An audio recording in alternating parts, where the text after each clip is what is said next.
Ayyena shamaa kam jirtu hordoftootaf kabajamtoota OTS Elsay channel arramoo wanta baay'ee isin ajaa'ibu kan sirriitti isin fayyada jedhee yaadeen isiniif qabadhee dhiyaadhe.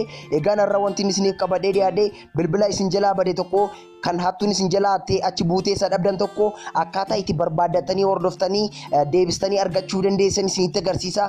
Kana qofaallee miti jechuudha. Bilbila keessan sanarra daataa yookiin iccitii namni biroon akka isin jalaa hin ilaalle kan qabda yoo ta'e jechuudha. Akkaataa itti bilbila keessan biroo irra teessanii fageenya kamirratti jechuudha. Bilbila keessan kan bade sanarra restore yookiin guutummaa daataa bilbila sanarra jiru hundasaa akkaataa itti delete gochuu dandeessan isinitti agarsiisa. Kanaaf hanga xumuraatti viidiyoo kana soddaan kutiin daawwadhaan isiniin jedha. Guyyaa har'aaf gara chaanalii kanaa kan dhuftan immoo baga nagaan dhuftan anaa dhufu isiniin jedheera. Warroonni yeroo jalqabaaf dhuftan subscribe jettu kana cuqaasuudhaan faamilii keenya ta'uu ni dandeessu isiniin jedha. Yennaa subscribe gootan immoo mallattoo bilbilaa kan fuula duraan jirtu kana cuqaasuudhaan viidiyoon isiniif gadhiisu hundisaa kan ofiin isin qaqqabu godhadhaan isiniin jedha. Waan isin ajaa'ibu daawwattoota tiyya haalli nama isinitti agarsiisuuf deemaa jiru kuni isteepiin isaa baay'ee salphaadha jechuudha. Kanaaf hanga xumuraatti viidiyoo kana daawwadhaan isiniin jedha.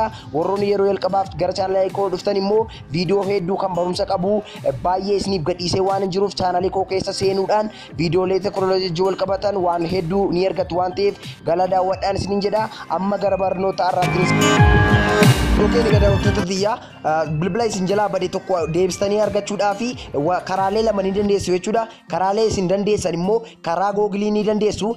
Akkasumas illee applicationin Find My Device kan jedhu ni jira. Karaalee kana lamaanitti fayyadamtanii bilbila isin jalaa bade argachuu yookiin hordofuu ni dandeessu jechuudha. Jalqaba irratti karaa Google deemanii haala ittiin bilbila keessan argachuu dandeessan isinitti agarsiisa jechuudha. Jalqaba irratti Chrome keessan irra ni seentu yookiin browseruma barbaadan irra ni seentu jechuudha. Saniin booda iddoo kanarratti wanti isin jettanii barreessitanii Find My Device jettanii ni barreessitu jechuudha. Find My Device jettanii bifa kanaatiin bifa asitti agartan kanaatiin ni barreessitu jechuudha. Saniin booda akka barreessitaniin ni cuqaastu jechuudha. Sarchii akka gootaniin wanti inni isiniif fidu filannoo baay'ee isiniif fide jechuudha. Filannoonni isiniif fidu keessaa kan isin agarsiisu filattu jechuudha. Kan isin filattanii xiqqoo ishee goda kanarra gasseentanii jechuudha. Akka xiqqoo ishee gadi siqtaniin Find My Device kan jedhu weebsaayitii ni argattu jechuudha. Gariin ammoo gubbaa kanarratti jechuudha. Gubbaa kanarratti Find My Device kan jedhu filannoo isiniif fiduu ni danda'a gatii ta'ee fi kan isin cuqaasuu qabdan jechuudha. Ishee kana Find My Device kan jettu ishee kana al tokkoof ni cuqaastu jechuudha. Ishee kana al tokkoof ni cuqaastu. Saniin booda yennaa isin kana cuqaastanii wanti inni isiniif fidu Gmail yookiin email isin gaafata jechuudha. Bilbila isin jalaa bade deebistanii argachuudhaaf email qofaa isin gaafata jechuudha. Email keessan itti guuttu. Saniin booda email keessan yennaa isin itti guuttanii bilbila keessan irratti email kan fayyadamaa turtan sana iddoo kanarratti guuttu jechuudha. Email keessan sana kan bilbila keessanii wal faana bade sana iddoo kanarratti yennaa isin guuttanii wanti inni isiniif fidu bilbila keessan iddoo inni jiru jechuudha. Iddoo bilbilli keessan amma sa'a kana jiru iddoo kanarratti maappii kanarra galtanii hordofuu ni dandeessu jechuudha. Amma akkuma agartanii Gmail tokkoon kan hin fayyadamu bilbila sadiin qaba jechuudha. Bilbila kana sadaniyyuu jechuudha. Yoo akka dingataa na jalaa bade jechuudha deebisee barbaaduu yookiin argachuu nan danda'a jechuudha. Kana gochuudhaaf egaa wanta tokko duwwaa gootu iddoo kanarratti gubbaa kanarra gadi seentanii jechuudha. Iddoo kanarra GPS kana oonii gochuu qabdu jechuudha. GPS ishee jettu kana lokeeshinii yookiin GPS kan jettu kana al tokkoof oonii yennaa isin gootanii amma lokeeshinii yookiin iddoo bilbilli keessan jiru isiniif kenna jechuudha. Poointii iddoo bilbilli keessan amma jiru isiniif kenna. Bifa kanaatiin karaa weebsaayitii yookiin karaa Google galtanii barbaadachuu ni dandeessu jechuudha. Daawwattoota tiyya kana qofaas illee miti jechuudha. Bilbila keessan kan isin jalaa bade sana restore gochuuf yookiin guutummaa bilbila sanaarra kan jiru daataa kamiiniyyuu delete gochuudhaaf yoo barbaadan jechuudha. Wanti isin gochuu qabdanii erase phone kan jettu jirti jechuudha. Erase phone kan jettu iddoo kanarra ni jirti. Dhiifama iddoo kanarra ni jirti jechuudha. Iddoo kanarratti xiqqoo ishee agarsiistu. Ishee kana jechuudha.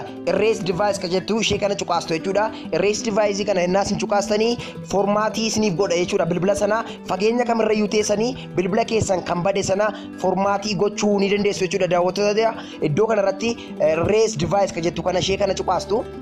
Erase device kana ni cuqaastu. dhiifama websaayitiin kuni desktop version hojjetaara kanaafidha kan inni bubbutaa jiru iddoo kanarra erase device kana hundaa isin cuqaastanii bilbila keessanirra daataa jiru hunda isaayyuu delete isiniif godha jechuudha bilbila isaa amma qabataa jirtan osoo hin taane bilbila isa bade sanarra delete isiniif godha jechuudha bilbila isa bade sana immoo argachuudhaaf jechuudha iddoo kanarratti bilbila 2-3 fayyadamuu ni dandeessu ta'a kanaaf egaa iddoo kanarratti fakkeenyaaf kara jalqabaa kanarratti kan inni isiniif fidu bilbila isaa amma irra teessanii ittiin hordofaa jirtan isiniif fida iddoo lammaffaa kanarratti immoo bilbila kan biraa bilbila 5 hanga 10 illee isiniif fiduu ni danda'a jechuudha wanti isin gochuu qabdanii moodela bilbila keessan isa bade sana bifa kanaatiin amma fakkeenyaaf Tecno Spark jedhee bifa kanaatiin naaf fidee jira jechuudha kan keessanis bifa kanaatiin isiniif fida saniin booda moodela isaa ilaalaati delete gochuu ni dandeessu egaan daawwattoota biyya karaa Google bifa kanaatiin barbaadachuu dandeessu jechuudha inni baay'ee salphaa fi inni baay'ee namatti tolu immoo application jechuudha application isaa immoo akkaataa itti fayyadamtan dhaqeen isinitti agarsiisa application isaa kana kan isin argattanii Play Store keessan keessadha jechuudha Play Store keessa deemtanii ni dhuftu gara Play Store keessanii akka dhuftanii wanti isin jettanii barreessitanii find my device jettanii bifa namaa isinitti agarsiisuutiin ni barreessitu jechuudha application ittiin ishee kana jechuudha Google find my device ka jettu ishee kana jechuudha find my device jettanii bifa kanaatiin katabdaniinaan ni argattu jechuudha baay'ee stepin ishee salphaadha jechuudha sammaarra immoo kanatu baay'ee salphata wanti isin gootanii open gootu yookiin application kana ni bantu jechuudha saniin booda application kana innaas hin bantanii wanti inni isiniif fidu iddoo kanarratti jechuudha email yookiin gmail keessan isin gaafata emailota 2-3 fayyadamtu yoo ta'e ishee kanarra cuqaasuudhaan email keessan filachuu ni dandeessu jechuudha daawwattoota biyya saniin booda wanti isin gootanii continue as Elsay kan jettu bifa kanaatiin naaf fidee jirti kan keessan immoo continue as maqaa keessaniin isiniif fiduu ni danda'a jechuudha saniin booda continue kana innaas cuqaastanii paaspoortii email yookiin gmail keessanii isin gaafata saniin booda iddoo kanarratti paaspoortii yookiin email keessanii iddoo kanarratti ni galchitu jechuudha dhiifama paaspoortii keessan ni galchitu paaspoortii keessan ergi galchitanii sign in goote jechuudha amman kan kiyya nan galcha fakkeenyaaf saniin booda akka sign jettaniini bifa kanaatiin application kun baay'ee namatti tolti karaa Google irra barbaadurra bifa kanaatiin application kana boostanii karaa application kana barbaaduutu irra baay'ee salphata akkasumas illee application kun baay'ee salphaa stepin ishee kan namatti toltudha kanaaf karaa application kanatti fayyadamaan jedhan gama kiyyaatiin egaan bifa kanaatiin location yookiin iddoo bilbilli koo jiru iddoo kanarratti naaf fidee natti agarsiisaati jira jechuudha iddoon kun fakkeenyaaf iddoo bilbilli koo jiru jechuudha kanaaf wanti an gochuu qabu akkas bifa kanaatiin ofitti zoomii godhee ofitti butee bilbila koo sana hordofuu ni danda'a jechuudha maarreen daawwattoota addunyaa kam keessa yoo jiraatanii bilbila keessanii bifa kanaatiin barbaadachuu ni dandeessu jechuudha daawwattoota wanti kun baay'ee isin barbaachisa jedhee nan yaada application kun egaa baay'ee salphaadhas itti fayyadamni ishee illee kan baay'ee namatti toludha bilbila isin jalaa badee argachuudhaaf immoo inni baay'ee sirrii fi inni sirriitti kaampaaniin Android oomishu sirriitti kan inni beeku isa kana jechuudha wanti isin gochuu qabdan jennaa bilbila haaraa tokko bittan isa ta'uu bilbiluma qabattan iyyuu wanti isin gochuu qabdanii waa tokkotu jira jechuudha innis immoo gara siitingii keessanii ni deemtu gara siitingii keessanii deemtanii wanti isin gochuu qabdan egaruma boriif iyyuu bilbila keessan haala salphaa ta'eetiin deebistanii argachuudhaaf jechuudha wanti isin gochuu qabdanii gara siitingii ergi dhuftaniin booda security kan jedhu jira security karaa patternii fi pinii gadirrattan jechuudha security keessa ni deemtu security akka seentaniin innaas security coqaastanii wanta inni isin fidu wanta tokkotu jira innis immoo